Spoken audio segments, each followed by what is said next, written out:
اللہ تبارک و تعالیٰ کی شان ہے کہ اس نے ہر چیز میں مختلف اقسام کی تاثیر پیدا فرمائی. اناج کو اگر دیکھیں تو دو تاثیر، ایک گرم دوسری ٹھنڈی. کھجور جو ہے یہ گرم ہے، کھیرا یہ ٹھنڈا ہے، خربوزہ یہ ٹھنڈا، آم یہ گرم. نبی پاک صلی اللہ تعالی علیہ وسلم کی احادیث پڑھیں تو آپ صلی اللہ تعالی علیہ وسلم ککڑی اور کھجور ملا کر تناول فرماتے.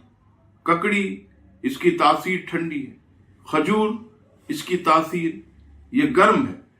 تو نبی پاک علیہ السلام ملا کر کھاتے تو یہ برابری والا بہترین قسم کا حساب ہو جاتا.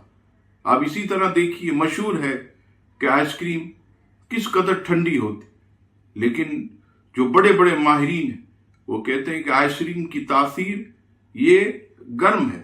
تو اسی طرح ہر چیز میں اللہ تبارک و تعالیٰ نے مختلف قسم کی تاثیریں پیدا فرمائی ہیں.